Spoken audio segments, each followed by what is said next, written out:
Однажды маленькая девочка шла по улице и вдруг наткнулась на огромную кошку. Она испугалась и закричала изо всех сил, чтобы прогнать ее: «Убирайся, глупая кошка!». Но никто не ожидал того, что кошка сделала дальше. Маше было 7 лет, но она не всегда боялась кошек. На самом деле она очень любила их с самого детства. Ее любовь к кошкам появилась, когда ей было всего 2 года. Она даже бегала по дому, притворяясь кошкой. Но пару лет спустя случилось кое-что, что заставило ее посмотреть на кошек совсем по-другому. Ее увлечение кошками в конце концов привело к тому, что у нее появилась своя собственная кошка. Это была не маленькая кошечка, как можно было бы подумать, а огромное животное. Маша была еще маленькой, когда бабушка подарила ей Мейн-куна. Бабушка уже не могла за ним ухаживать. Родители Маши были рады получить такую красивую кошку, но не были уверены, приживется ли она. Однако, как только кошка вошла в их дом, казалось, она всегда там жила. Кошка оказалась дружелюбной и ласковой, и вскоре она стала лучшим другом Маши. Они часами играли во дворе. Кошку звали Люся, и она была терпелива с Машей, всегда ждала ее и следовала за ней, куда бы она ни пошла. Шло время, и Маша с Люсей становились все ближе. Они вместе дремали в ленивые послеобеденные часы, а Маша даже умоляла маму взять своего лучшего друга в детский сад. К сожалению, это было невозможно, поэтому Маша постоянно смотрела на часы, считая минуты до возвращения домой. Люся всегда была рядом, и Маша любила ее больше всего на свете. Но когда Маше исполнилось 4 года, случилось неожиданное. Люся пропала. Это произошло, когда Маша с родителями гуляла с Люсей. Место было огромным: поле, густой лес и даже большое озеро. Они гуляли уже больше часа, когда раздался громкий хлопок от вспыхнувшей машины. Люся сильно испугалась, вырвалась из рук мамы и исчезла в густом лесу. Мама Маши говорила, что было ужасно видеть реакцию дочери. Маша была разбита. Она часами сидела на улице, звала кошку и надеялась, что та вернется. Маша не могла понять, как ее любимица могла просто так исчезнуть. Неделя превратилась в месяц, и надежда Маши начала таять.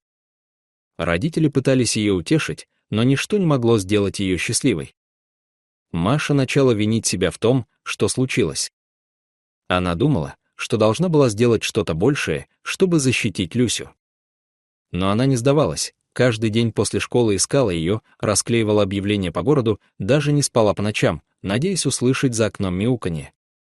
Но все было напрасно, однако однажды все изменилось. Маша шла домой из школы и вдруг услышала слабое мяуканье вдалеке. Она остановилась и прислушалась. Мяуканье становилось все громче, и Маша поняла, что звук доносится из соседнего переулка. Не раздумывая, она побежала туда. Подойдя ближе, она увидела в темноте знакомый силуэт. Это была Люся. Маша не поверила своим глазам. Она подбежала к ней и крепко обняла. Люся потерлась о ее лицо и пошла с ней домой. Маша была на 7-м небе от счастья, ее лучший друг снова рядом. Люси не было почти 3 месяца, и родители Маши не могли поверить своим глазам, когда увидели, как они входят в дом, но кое-что в Люси изменилось. Она стала худее, чем раньше. Родители признали, что перед исчезновением она немного поправилась, но такой худой она никогда не была. Люся все время смотрела в окно. Она, конечно, играла с Машей, снова ела и гуляла как прежде. Но почему-то она все время выглядела встревоженной. Еще они заметили, что Люся несколько раз в день тайком убегала из дома. У них была задняя дверь, которую кошка могла открыть сама, так что Люся свободно выходила во двор. Но она исчезала на несколько часов, а потом возвращалась. Сначала Маша ужасно боялась, что она снова пропадет надолго, но через пару часов она всегда была дома. Родители решили, что Люся прячется в кустах на краю участка. У них был огромный двор, и они не знали, что Люся нашла способ выбираться за его пределы и направлялась в лес, который считала своим домом почти 3 месяца. Но поскольку она каждый раз возвращалась, никто не придавал этому значения. Эти тайные вылазки Люси продолжались почти целый год, пока семью не постигла трагедия. Люся была уже старой кошкой, когда они ее взяли, и для этой любящей кошки время вышло. В возрасте 17 лет Люся умерла. Для родителей Маши это было большим горем, но Маша переживала особенно тяжело. Этот опыт сильно изменил ее. Она была опустошена. Ее лучший друг снова пропал, на этот раз навсегда. Родители пытались ее утешить, но знали, что ничто не заменит ту связь, которая была у Маши с Люсей. Маша проводила дни, сидя на том месте во дворе, где любила лежать Люся. Через несколько дней она перестала это делать, а потом сказала родителям: «Мама, папа, я больше не хочу кошку. Они сначала тебя любят, а потом убегают и бросают, и даже когда возвращаются, все равно делают то же самое». Было душераздирающе слышать такие слова от маленького ребенка. Родители могли только утешать ее. Маша еще некоторое время оставалась грустной, но постепенно снова начала вести себя как обычная девочка, играла с игрушками, гоняла мяч в саду. Было приятно видеть, что даже такая тяжелая потеря со временем заживает, но однажды, когда Маша играла перед домом, случилось нечто. Вокруг никого не было, и Маша думала, что она одна, но не знала, что два блестящих круглых глаза следят за ней. Маша ударила мячом по улице, мяч отскочил от забора. Когда Маша пошла за ним, она услышала тихое мяуканье. Она обернулась и оказалась лицом к лицу с самой большой кошкой, которую когда-либо видела. Кошка была даже крупнее Люси, но выглядела точно так же. Однако это не могла быть Люся. Так кем же была эта кошка? Маша так испугалась, что замерла, но знала, что надо что-то делать.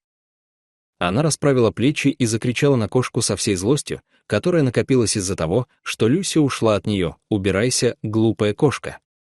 Она надеялась, что кошка убежит, но она не побежала. К ее удивлению, она даже не двинулась к ней. Вместо этого она шагнула назад и села, словно ждала, чтобы Маша сделала первый шаг. Маша медленно отступила, не желая поворачиваться спиной. Она уже собиралась вернуться в безопасный дом, как вдруг заметила нечто необычное. Кошка перевернулась на спину, предлагая себя погладить. Такое впечатление, что она уже знала Машу, хотя раньше они не встречались. Маша собрала всю свою храбрость и медленно подошла к животному. «Привет, дружок, ты потерялся?» — спросила она. Кошка наклонила голову. Маша шагнула вперед, и, к ее удивлению, кошка потерлась о ее лицо. И тут Маша заметила то, от чего ее сердце пропустило удар. У кошки были такие же блестящие круглые глаза, как у Люси. Машу захлестнула надежда, что это могла быть Люся. Она не могла поверить своим глазам, но понимала, что это невозможно. Она потерла глаза, но когда снова открыла их, кошка все еще была здесь. Маша медленно приблизилась, а кошка просто сидела и смотрела на нее своими большими круглыми глазами. Маша протянула руку и начала гладить кошку по голове. Кошка закрыла глаза и прильнула к ее руке. И тогда Маша убедила себя, что это действительно Люся. Она вернулась к ней. Маша была безмерно счастлива. Она обняла кошку и заплакала от радости, словно воссоединилась с давно потерянным членом семьи. Кошка терлась о ее лицо и махала хвостом. Маша знала, что это самый счастливый момент в ее жизни. Конечно, это была не Люся, и она скоро это поймет. Но Маша была не так далека от истины. Родители Маши не могли поверить своим глазам, когда увидели дочь с кошкой, которая выглядела почти как Люся. Они никогда не видели ничего подобного. Маша была очень счастлива, и родители радовались за нее. Но они были чрезвычайно озадачены. Кто эта кошка? Откуда она взялась и почему она уже казалась знакомой их дочери? Кошка осталась в доме на всю неделю, и родители даже согласились с версией Маши, что Люся вернулась к жизни и снова стала частью семьи. Но они-то знали, что это не так. Они расклеили объявление по округе в надежде, что кто-то отзовется. Это снова разбило бы надежды Маши, но так было правильно. Однако никто не пришел за кошкой. И причина в том, что эта кошка никому не принадлежала. Через 7 дней они узнали почему. Они отвели кошку к ветеринару, и на том же приеме все начало запутываться. Ветеринар даже взял кровь и посмотрел ее под микроскопом, но выглядел еще более сбитым с толку, чем Маша с родителями. «Что случилось, доктор? Что вы видите?» — спросили они. Ветеринар уставился на них с удивленным лицом. «Не знаю, как сказать, но внешне эта кошка почти неотличима от Люси. Анализы будут готовы через несколько дней». Семья вернулась домой с загадочной кошкой, Маша сидела на заднем сиденье. Она наконец-то связала все факты и поняла, что это просто не может быть Люся.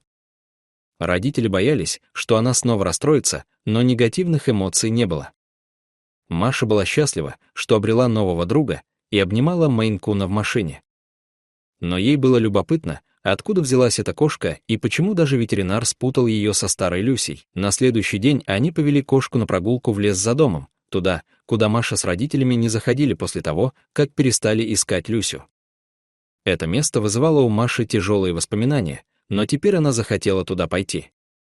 И не только она. По какой-то странной причине их новая кошка отлично знала дорогу в лесу. Она настойчиво тянула поводок, не пытаясь убежать, а словно хотела им что-то показать. После часа прогулки они дошли до дерева с дуплом внизу. Внутри они нашли большую лежанку из веток, листьев и сена. Словно здесь жил зверь, который намеренно устроил себе убежище.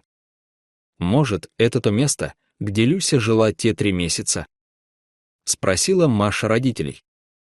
Те не знали, что ответить, но это было возможно. Однако, как новая кошка могла знать, где это находится? Тут раздался звонок, который все объяснил. Это был ветеринар с результатами анализов. Вы не поверите, но ДНК этой новой кошки на 50% совпадает с ДНК вашей старой кошки Люси. Эта кошка вам не чужая, она — прямое потомство вашей Люси. Оказалось, что кошка, которая терлась о руку Маши, была годовалой дочерью Люси. Когда Люся сбежала, она была беременна. За те 3 месяца, что она жила одна в лесу, она родила одного котенка. Котенок вырос в лесу самостоятельно, и теперь эта кошка нашла дорогу к Маше, точно так же, как когда-то пришла Люся. Девочка и кошка стали неразлучны. Маша назвала ее Люся-младшая, и они проводили каждую минуту вместе. Люся-младшая, казалось, понимала, что Маша для нее особенная, так же, как ее мать. Она была ласковой, терпеливой и всегда готова играть. «Это судьба», — сказала мама Маши с улыбкой. Шли годы, Маша и Люся-младшая росли вместе.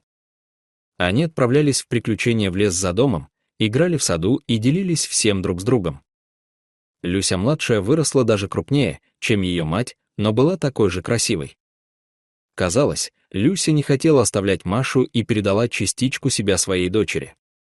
Поэтому та знала, как добраться до дома, и, похоже, уже знала Машу.